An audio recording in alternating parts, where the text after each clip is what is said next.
Hello, we are grassroots volunteers reading Elizabeth Warren's plans aloud so that the sight impaired and other busy people can learn about Warren's ideas for a better America while multitasking.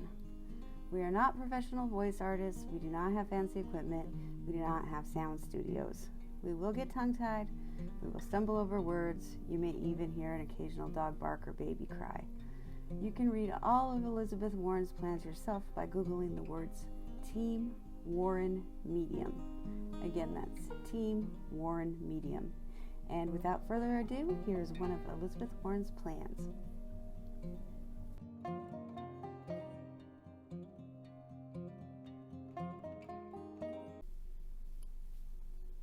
Rethinking Public Safety to Reduce Mass Incarceration and Strengthen Communities by Elizabeth Warren. The United States makes up 5% of the world's population, but nearly 20% of the world's prison population. We have the highest rate of incarceration in the world, with over 2 million people in prison and jail. Our system is the result of dozens of choices we've made, choices that together stack the deck against the poor and the disadvantaged. Simply put, we have criminalized too many things. We send too many people to jail.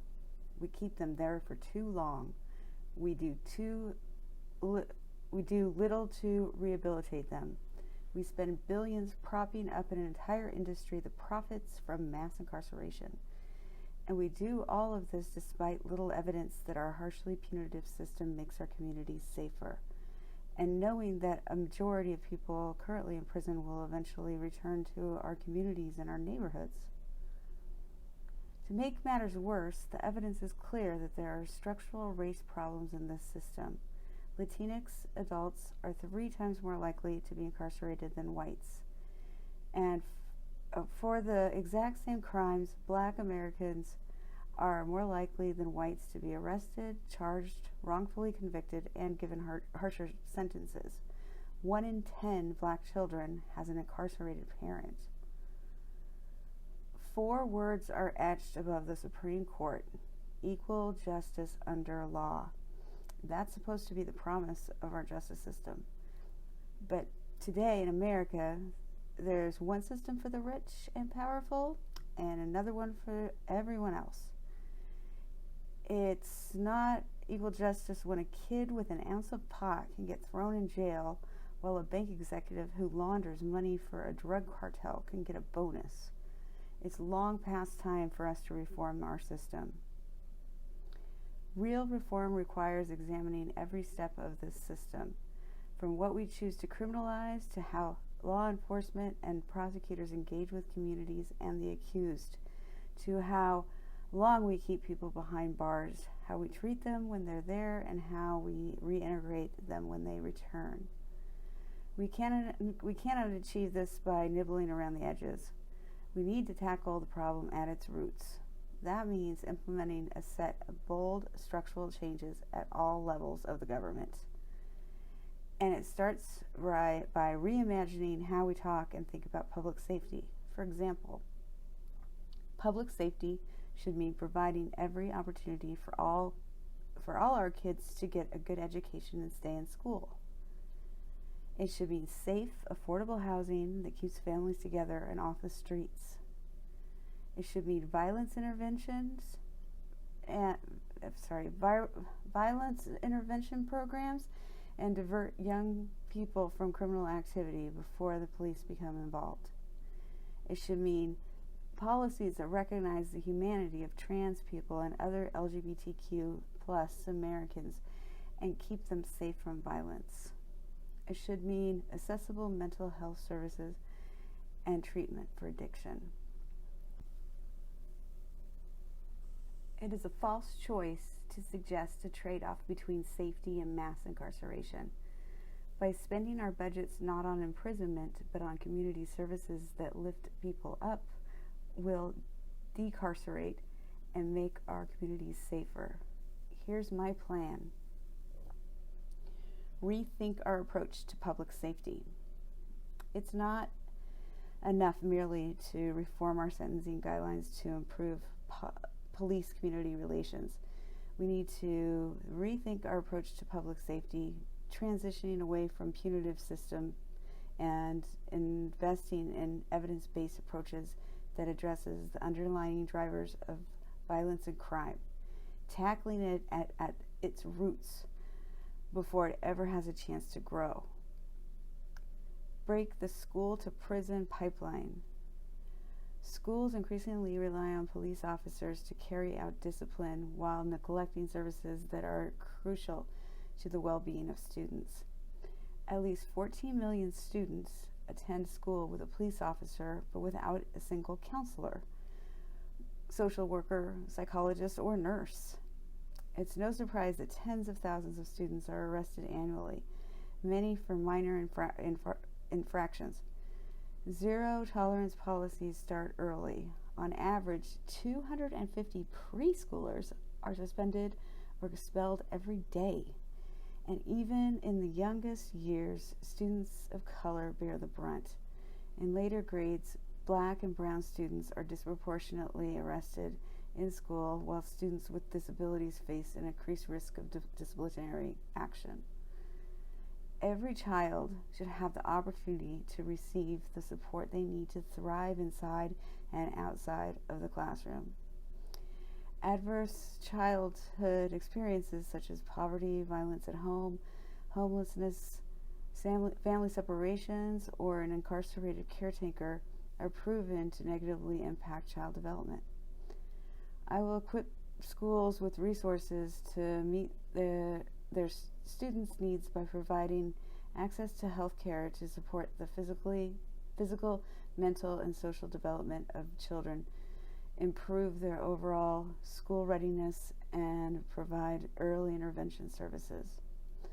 We should decriminalize truancy and instead increase the number of school mental health personnel and provide schools with resources to train teachers and administrators in positive behavioral interventions, trauma-informed alternative discipline practices, and implicit bias to limit suspensions, expulsions, and minor infraction arrests.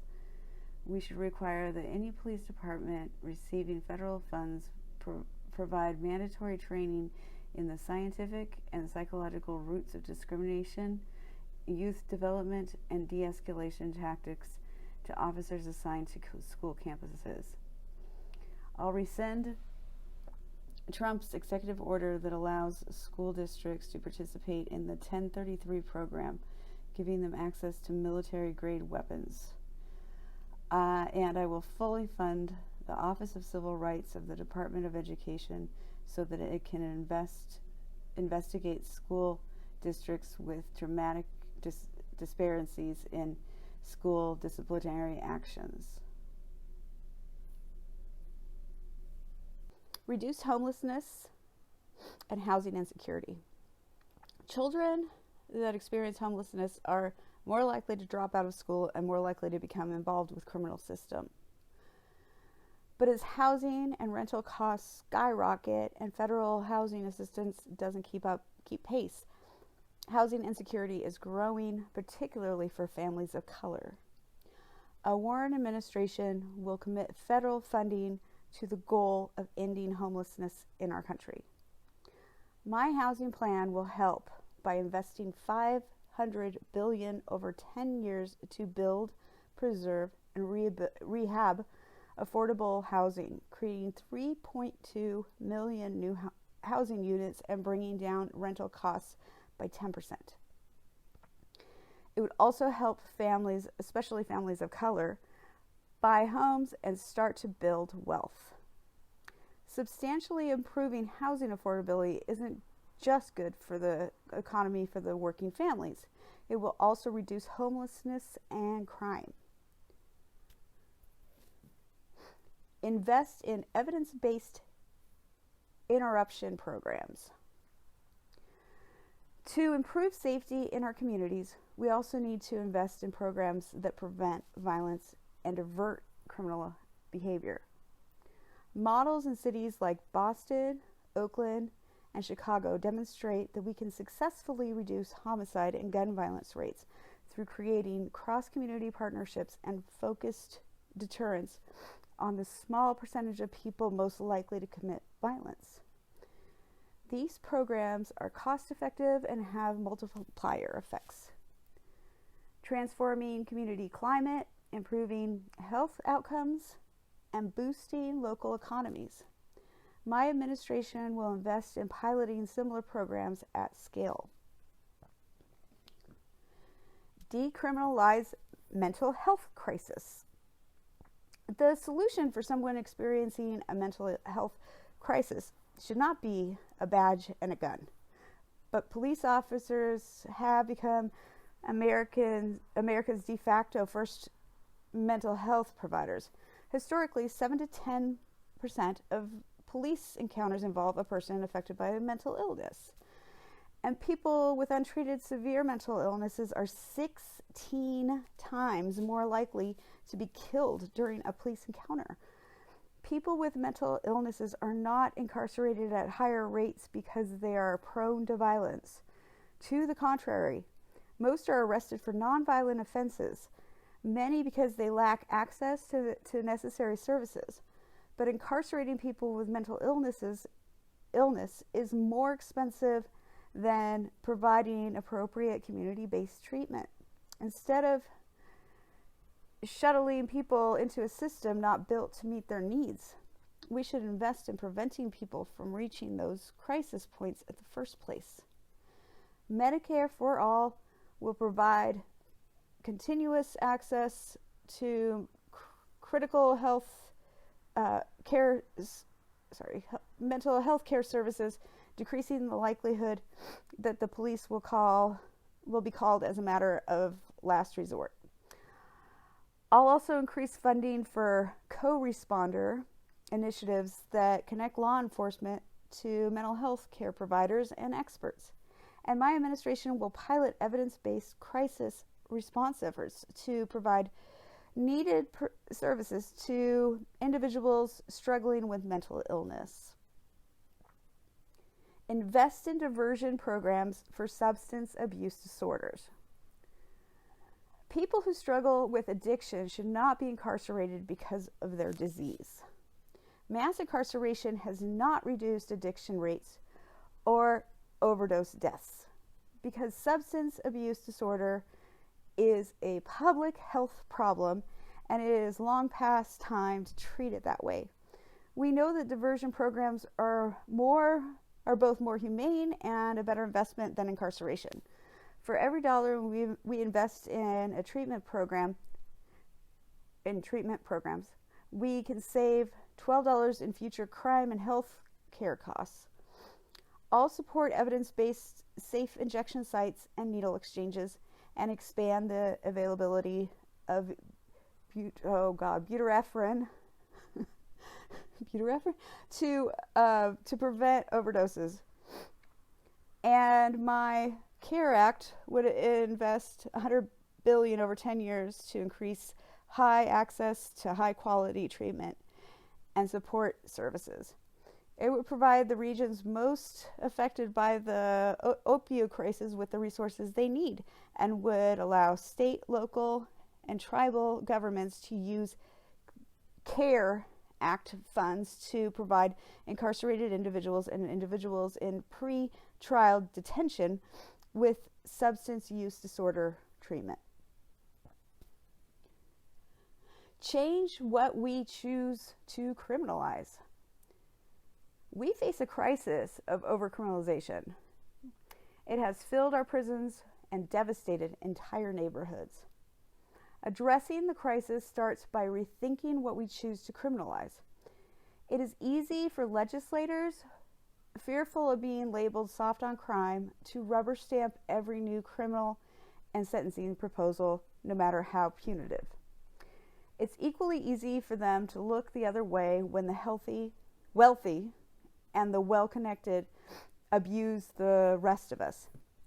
But from the Senate on down, elected lawmakers have an obligation to do better than that. Here's what we can start. Repeal the 1994 crime bill And the 1994 crime bill exacerbated incarceration rates in this country, punishing people more severely for even minor infractions and limiting discretion in charging and sentencing in our judicial system. That punitive, tough on crime approach was wrong. It was a mistake and it needs to be repealed. There are some sections of that law, like those related to domestic violence, that should be retained. But the bulk of that law must go. Address the legacy of the war on drugs. For 4 decades, we subscribed to the war on drugs theory of crime, which has criminalized addiction, ripped apart families, and largely failed to curb drug use. This failure has been particularly harmful for communities of color, and we need a new approach. It starts with legalizing marijuana and erasing past convictions, and then eliminating the remaining disparity between crack and powder cocaine sentencing. And rather than incarcerating individuals with substance abuse disorders, we should expand options that divert them into programs that provide real treatment. Stop criminalizing homelessness. Housing provides safety and stability, but too many experience homelessness. To make matters worse, many cities have criminalized homelessness by banning behavior associated with it, like sleeping in public or living in vehicles. These laws draw people into the justice system instead of giving them access to the services they need. They disproportionately impact communities of color, LGBTQ plus people, and people with disabilities, all of whom experience higher rates of homelessness. Rather than treating the homeless like criminals, we should get them with the resources they need to get back on their feet. Stop criminalizing poverty. A simple misdemeanor like a speeding ticket shouldn't be enough to send someone to spiraling into poverty or worse. But often the fines and fees levied by our legal system bury low-income people who are unable to pay under court-related debt with no way out. We abolished debtors' prisons nearly 200 years ago, but we're still criminalizing poverty in this country. Low-income individuals are more likely to find themselves entangled in the system, and less likely to find their way out. There is no justification for imposing unreasonably high punitive burdens on those who are least able to bear them. As president, I will fight to end cash bail. Around 60% of the nearly 750,000 people in jail have not been convicted of a crime. And too often those jails are overcrowded and inhumane. Our justice system forces its citizens to choose either to submit to the charges brought against them or be penalized for wanting to fight for those charges. We should allow people to return to their jobs and families while they wait for trial, reserving preventative detention only for those cases that pose a true flight or safety risk. Restrict fines and fees levied before adjudication. In many jurisdictions, individuals are charged cost-prohibitive pretrial fees, sending them into debt even if they are ultimately acquitted of the crime. In cases of pretrial civil forfeiture, an individual cannot recover property seized prior to conviction.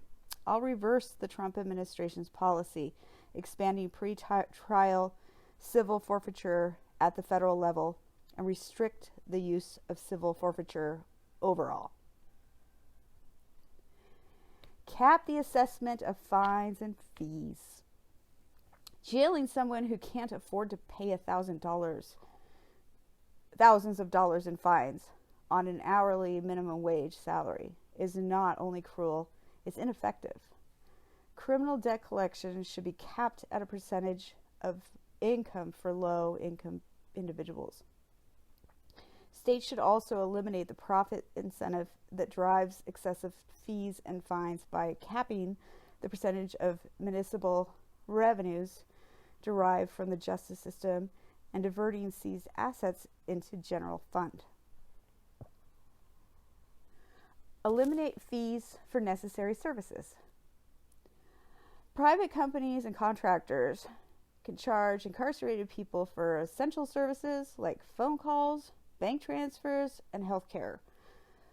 Private companies also profit from charging individuals for their own incarceration and supervision, including through fees for reentry, supervision, and probation.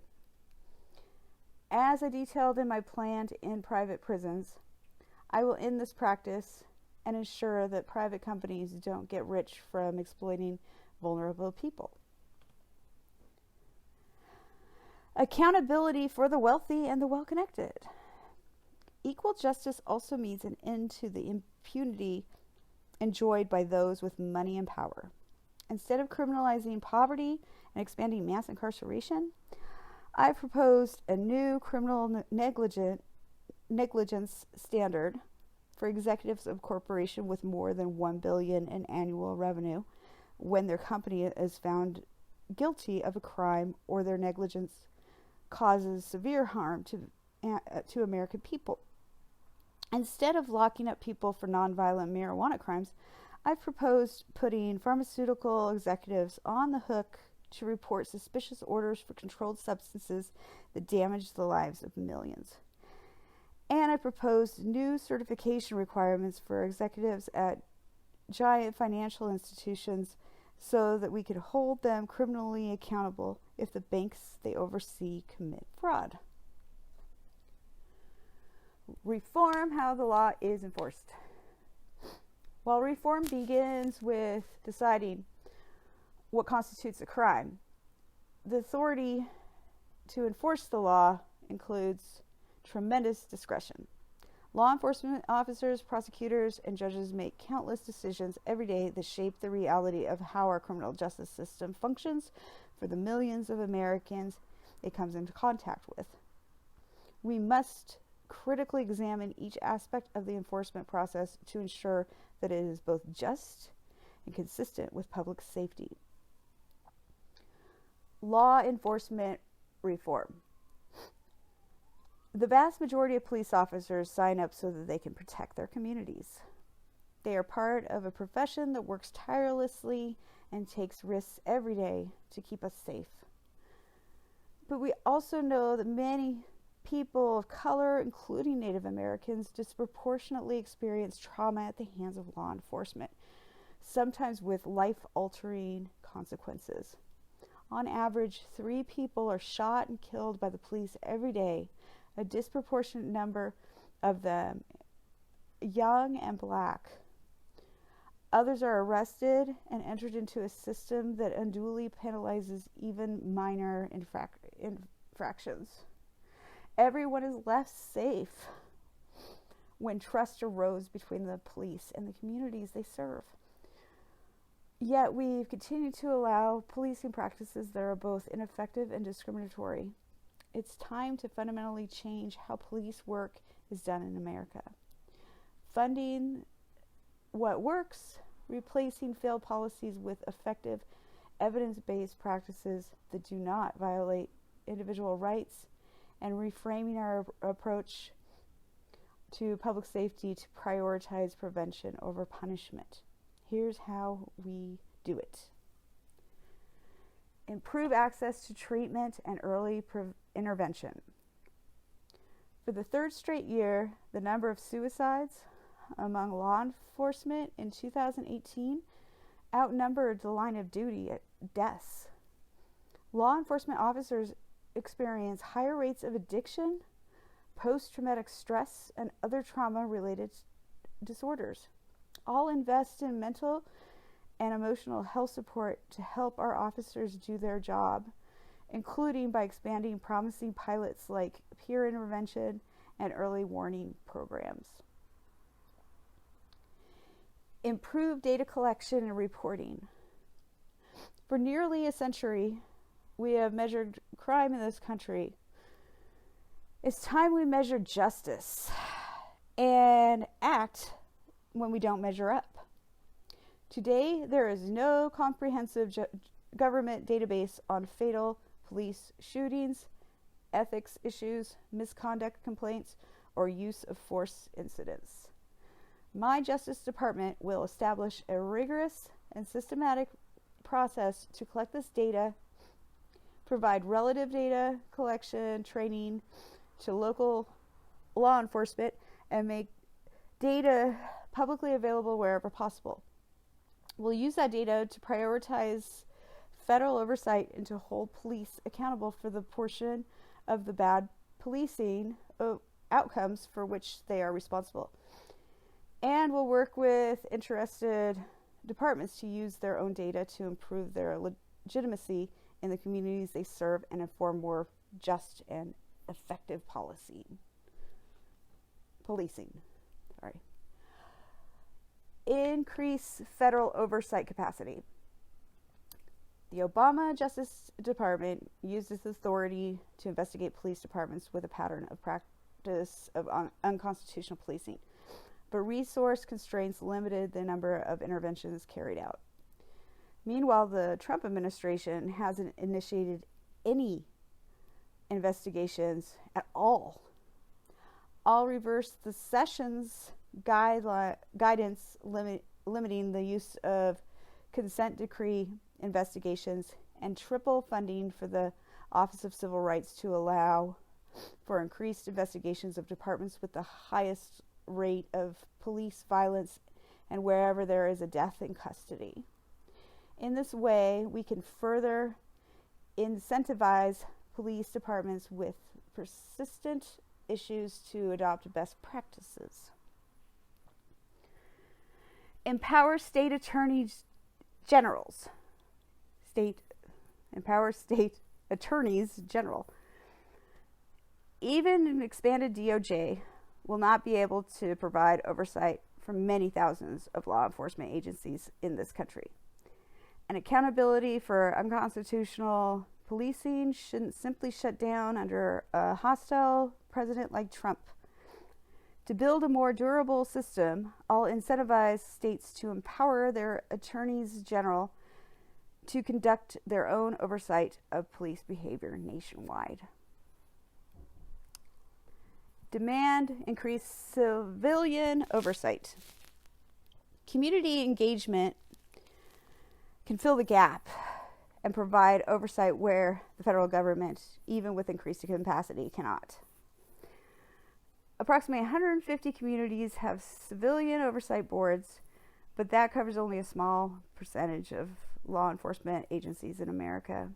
To expand local oversight and democratic engagement in policing, I will implement a competitive grant program that provides funding to communities that establish an independent civilian oversight mechanism for their police departments, such as Civilian Oversight Board or Office of Civilian Complaints. These boards should have a role in officer discipline and provide input on hiring police executives, as well as hiring and promoting within the department they oversee. Establish a federal standard for the use of force. When cities employ more restrictive policies for police use of force, they improve both community trust and officer safety. I will direct my administration to develop and apply evidence-based standards for the use of force for federal law enforcement, incorporating proven approaches and strategies like de-escalation, verbal warning requirements, and the use of non-lethal alternatives. At the federal level, all prohibit permissive pursuit policies that often result in collateral damages, like high-speed chases and shootings at moving vehicles. And I'll work with the local law enforcement agencies to ensure that training and technology deployed at the federal level can be implemented at all levels of government, helping to limit the use of force while maintaining safety for officers and the communities they are sworn to protect. Increase federal funding for law enforcement training. Improved training can reduce the number of police-involved shootings and improve perceptions of police legitimacy. But if we want police practices to change, then the way we train officers must change, both when they are hired and throughout their careers. My administration will provide incentives for cities and states to hire a diverse police force and provide tools and resources to ensure the best practices on law enforcement training are available across America, providing local police with what they need to meet federal training requirements, including training on implicit bias and the scientific and psychological roots of discrimination, cultural competency, and engaging individuals with cognitive or other disabilities. And we should support evidence-based continuing education for officers throughout their careers. Restrict qualified immunity to hold police officers accountable. When a police officer abuses the law, that's bad for law enforcement, bad for the victims, and bad for the communities. Without access to justice and accountability for those abuses, we cannot make constitutional due process protections real. But today, police officers who violate someone's constitutional rights are typically shielded from civil rights lawsuits by qualified immunity, a legal rule invented by the courts that blocks lawsuits against government officials for misconduct unless a court has previously decided that the same conduct in that same context was unconstitutional.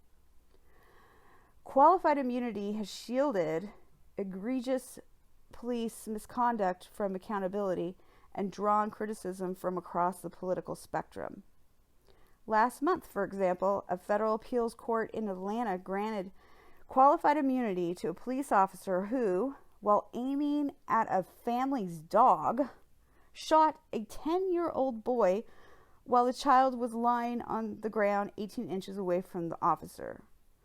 Just 2 weeks ago, another federal court used qualified immunity to dismiss a lawsuit against a school police officer who handcuffed a sobbing 7-year-old boy for refusing to go to the principal's office. This makes no sense. I support limiting qualified immunity for law enforcement officials who are found to have violated the Constitution and allowed victims to sue police departments directly for negligently hiring officers despite prior misconduct. End racially discriminatory policing. Policies like stop and frisk and broken windows policing have trampled the constitutional rights of countless Americans, particularly those from Black and brown communities, without any measurable impact on violent crime. I'll end stop and frisk by directing the Justice Department to withhold federal funding from law enforcement agencies that continue to employ it and other similar practices. And I'll work with Congress to pass legislation to prohibit profiling at all levels of law enforcement. Separate law enforcement from immigration enforcement. The data are clear. When local law enforcement is mixed with immigration enforcement, immigrants are less likely to report crimes and public safety suffers. It's time to stop directing law enforcement officers to do things that undermine their ability to keep communities safe. My immigration plan will address this by ending the 287G and, quote, secure communities program, unquote, programs, putting it in guidelines to protect sensitive locations like hospitals and schools, and expanding protections for immigrant survivors of violent crimes that come forward and work with law enforcement. Demilitarize local law enforcement. Officer safety is critically important, but we don't build trust between police and communities when we arm local law enforcement as if they are going to war. Militarizing our police contributes to mutual fear and distrust, and there is evidence to suggest it can actually make officers themselves less safe. As president, I will eliminate the transfer of military-grade weapons and lethal equipment to local police via the 1033 program, prohibit local law enforcement from buying military equipment with federal funding, and create a buyback program for equipment already in use in our communities. Expand the responsible use of body cameras and protect citizen privacy. Body cameras don't solve every problem, but used consistently and appropriately, they can decrease the use of force and misconduct complaints.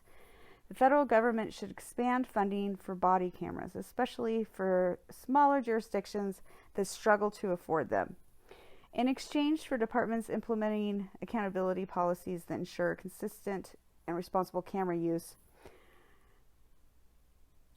I will establish a task force on digital privacy and public safety to establish guardrails and appropriate privacy protections for this and other surveillance technology, including the use of facial recognition technology and algorithms that exacerbate underlying bias. And I'll make it clear that individuals have every right to record an interaction with police. Reduce gun violence. We've learned the hard way in Massachusetts that the job of our police is made exponentially harder by the weapons flooding our streets. Common sense gun reform and meaningful safeguards will improve safety for law enforcement and the communities they serve.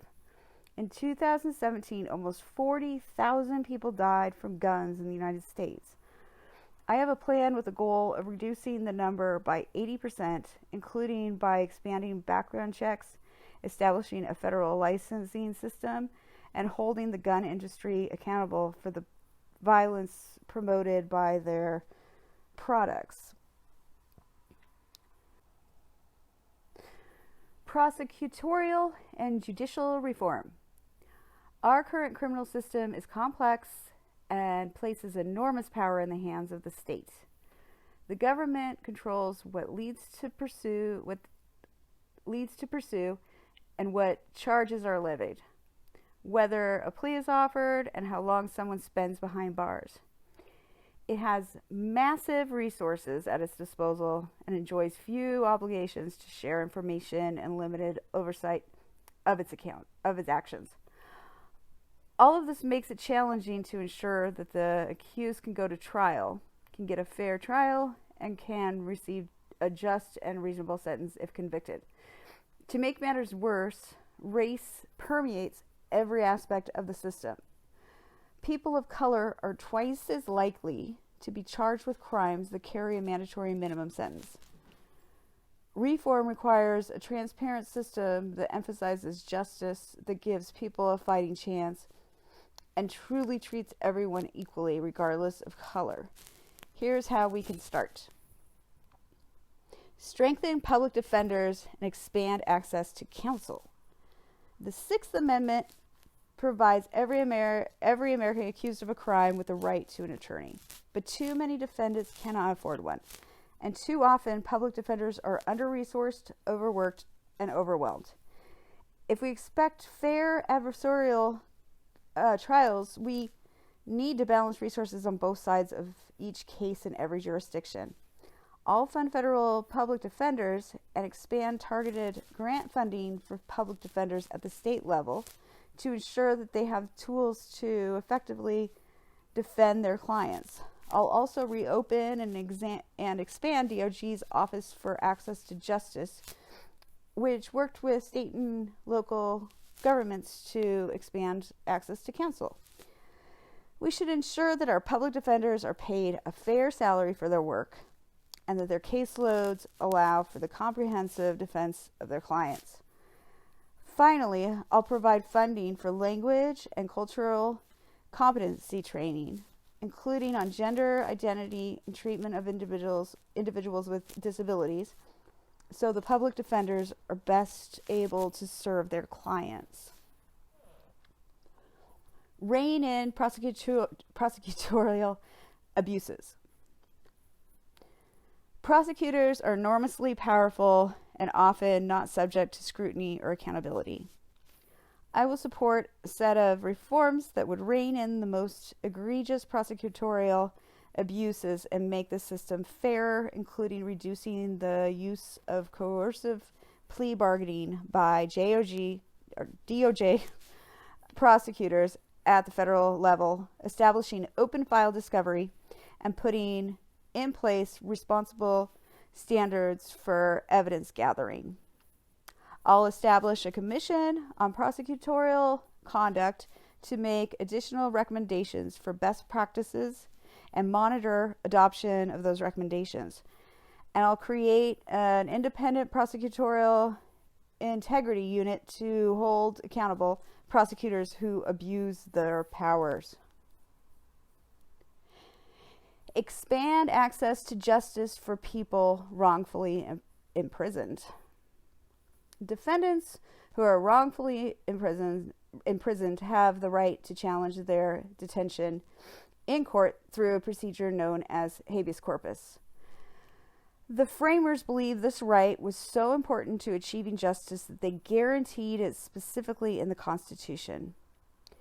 It's particularly important for minority defendants.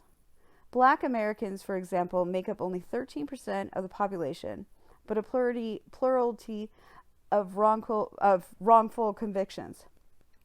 In 1996, at the height of harsh federal policies that drove mass incarceration, Congress made it absurdly difficult for wrongfully imprisoned individuals to bring these cases in federal court. Since then, conservative Supreme Court justices have built on those restrictions, making it nearly impossible for defendants to receive habeas relief even when they have actual proof of innocence.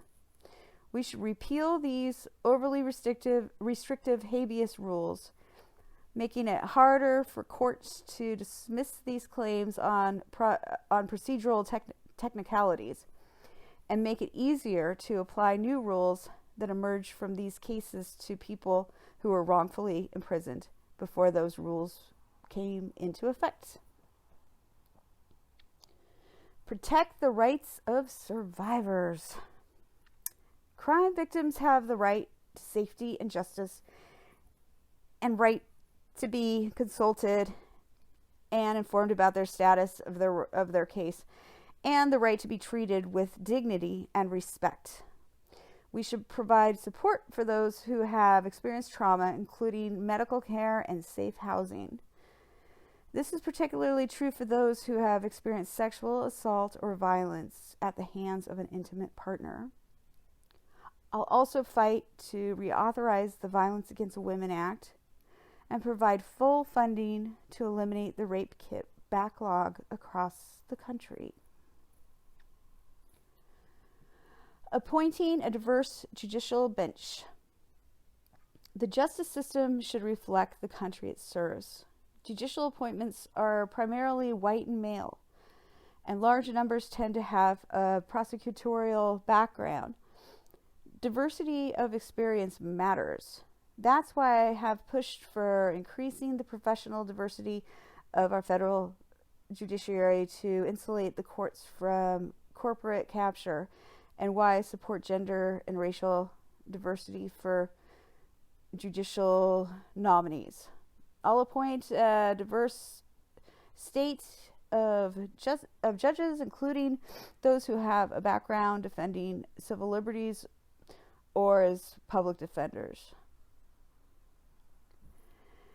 take into account the views of those impacted by the system. As president, I will establish an advisory board comprised of survivors of violence along with formerly incarcerated individuals. I'll consult with this advisory board and listen to the needs of those who have firsthand experience with the system as we find fair and just solutions to the challenges we face. Reforming incarceration. The federal prison population has grown 650% since 1980, and costs have ballooned by 685%. This explosion has been driven in large parts by rules requiring mandatory minimum sentences and other extensively long sentencing practices. These harsh sentencing practices are not only immoral, there's little evidence that they are effective. As president, I will fight to change them. Reduce mandatory minimums. The 1994 crime bill's mandatory minimums and the, quote, truth in sentencing, unquote, provisions that require offenders to serve the vast majority of their sentences have not proven effective. Congress should reduce or eliminate these provisions, giving judges more flexibility in sentencing decisions with the goal of reducing incarceration to mid-1990s levels. My administration will also reverse the Sessions memo that requires federal prosecutors to seek the most severe possible penalties and allow federal prosecutors discretion to raise the charge standards for misdemeanors and seek shorter sentences for felony convictions. Raise the age for criminal liability.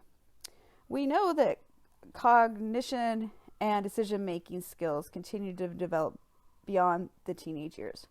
For that reason, many states have raised the age of adult criminal liability to at least 17 or granted additional discretion to prosecutors when charging offenders between the ages of 16 and 18.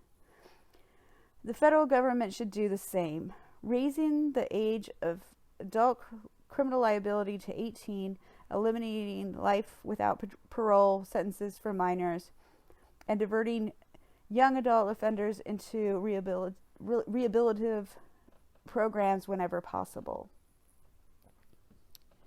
End the death penalty. Studies show that capital punishment is often applied in a manner biased against people of color and those with mental illness. I oppose the death penalty. A Warren administration would reverse Attorney General Barr's decision to move forward with federal executions, and Congress should abolish the death penalty. Use the pardon and clemency powers broadly to right systematic injustices. The president has significant powers to grant clemency and pardons, and historically presidents have used that power broadly. But today's hierarchical process at DOJ results in relatively few and conservative clemency recommendations. I'll remove the clemency process from DOJ, instead empowering a clemency board to make recommendations directly to the White House. I'll direct the board to identify broad classes of potentially deserving individuals for review, including those who would have benefited from would have benefited retroactively under the First Step Act, individuals who are jailed under outdated or discriminatory drug laws, or those serving mandatory minimums that should be abolished. Improving conditions in prison. Today, prisons are often understaffed and overcrowded, making them dangerous for both inmates and corrections officers. Even as we fight to reduce incarceration levels, we should support improved staffing levels and better training for corrections officers and humane conditions for those behind bars. As president, I will Ensure that incarceration meets basic human rights standards. From inadequate health care to dangerous overcrowding, today our prison system is not meeting the government's basic responsibility to keep the people in its care safe. I'll embrace a set of standards for the Bureau of Prisons to fix this. That includes accommodating religious practices, providing reasonable accommodations for prisoners with disabilities, and limiting restrictive housing in accordance with evidence-based best practices. We should ensure that trans people are assigned to facilities that align with their gender identity and psychiatric care they need, including access to hormone treatments and help with adjusting to their care. And we should eliminate solitary confinement, which provides little carcerative benefit and has been demonstrated to harm prisoners' mental and physical health in favor of safe alternatives. Protect special populations. Vulnerable individuals like pregnant women, victims of domestic violence, people with disability, and LGBTQ plus individuals often require special protections while behind bars. I'll implement a rigorous auditing program to ensure that prisons are adhering to legal requirements to protect LGBTQ plus individuals and others from sexual violence and assault while incarcerated, and prosecute prison staff who engage in misconduct. I'll ensure that individuals are not housed in I'll ensure that juveniles are not housed in adult facilities. I'll also eliminate the use of solitary confinement for protective purposes. Instead, I'll direct the Bureau of Prisons to establish a set of standards and reforms to protect the most vulnerable in our prison system in a way that does not involve confining a person for more than 20 hours a day. Invest in programs that facilitate rehabilitation. The evidence is clear. Providing education and opportunity behind bars reduces recidivism when people leave prison. But when prison populations went up and budgets went down, rehabilitation services were often the first cuts. In a world where the vast majority of prisoners will eventually leave prisons, this makes no sense. I'll double grant funding for these services in our prisons, expanding programs focused on things like vocational training, anger management, and parenting skills. Expand mental health and addiction treatment. 14% of prisoners meet the threshold for serious psychological distress, and many more struggle with addiction. But too often, they receive prison time rather than treatment. And instead of increasing access to treatment in prison, the Bureau of Prisons has reduced it. Providing mental health treatment during incarceration reduces recidivism. We must take a comprehensive approach to incarcerated people who face mental health and addiction challenges, including requiring an adequate number of counselors and addiction specialists, individualized treatment, and increased access to medication-assisted treatment. Eliminate private prisons. I have called to eliminate private prisons that make millions off the backs of incarcerated people. We should also end all foreign or, quote, criminal alien requirements, unquote, facilities, which are reported to have higher negative outcomes. Support re-entry. The period after release from prison can be challenging for returning citizens. During this critical period, they are more likely to be unemployed, more likely to be rearrested, and more likely to overdose, and more likely to die. Recidivism rates remain high, and particularly because our prisons have not fulfilled their rehabilitative functions, and are in part because lack of opportunity after release drives individuals to reoffend. On top of all this, more than 60,000 inmates in our prisons are there because of technical violations to their parole for offenses as minor as a speeding ticket. We need evidence-based programs and interventions to break the cycle of incarceration and set formerly incarcerated individuals up for success when they return to their families and their communities.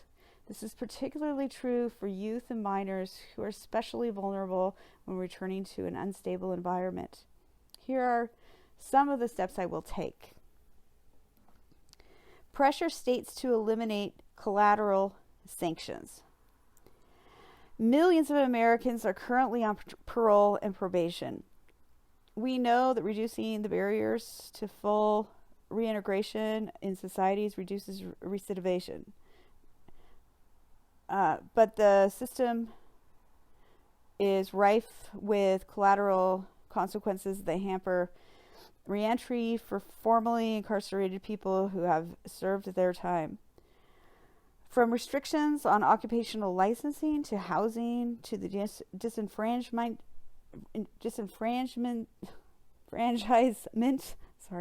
of over 3 million returning citizens. We should remove those barriers and allow those who have served their time to find work and fully rejoin their communities. Reduce needlessly restrictive parole requirements. Technical parole and probation violations make up a large number of all state prison admissions, sometimes for infractions as minor as a paperwork error. While many rules are made at the state level, the federal government should seek to remove those barriers whenever possible, reduce parole requirements for low-level offenders, and remove the threat of jail time for minor parole violations. Reduce discrimination during reentry. I'll reverse the guideline that exempts privately run reentry programs that contracts with the Bureau of Prisons from anti-discrimination laws, restoring protections for individuals with disability and those that encounter discrimination on the basis of their sexual orientation or gender identity. Establish a federal expungement option. Many states provide a certificate of recovery for nonviolent offenders who have served their time and maintained a clean record for a certain number of years. This should be replicated at the federal level. Ensure reform at the state and local level. The federal government oversees just 12% of the incarcerated population and only a small percentage of law enforcement and the overall criminal legal system. To achieve real criminal justice reform on a national scale, we must move the decisions of states and local governments as well. My administration will work with the state and local governments and incentivize adoption of new federal standards through the grant-making process. Federal grants make up nearly 1/3 of state budgets, and state and local authorities spend about 6% of their budget on law enforcement functions. My administration would reprioritize state and local grant making toward a restorative approach to justice and expand grant funding through categorical grants that require funds to be used for criminal justice reform and project grants that require funding to be allocated to specific programs. When necessary, my plan would also use federal enforcement authority.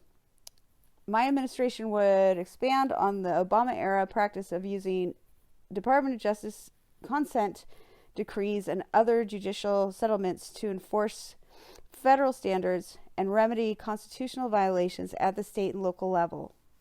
My plan would also leverage the federal government's spending clause authority and ability to impose civil rights mandates using cross-cutting requirements to ensure that state and local governments comply with federal criminal justice reform standards. We will reduce incarceration and improve justice in our country by changing what we choose to criminalize, reforming police behavior, and improving police-community relations, and reining in a system that preferences prosecution over justice. When people are incarcerated, we will provide opportunities for treatment, education, and rehabilitation, and will continue those supports for returning citizens as they reenter our communities.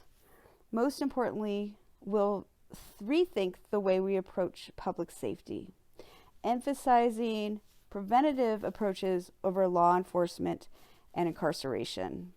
That's the way we'll create real law and order in this, and real justice in our country. The end.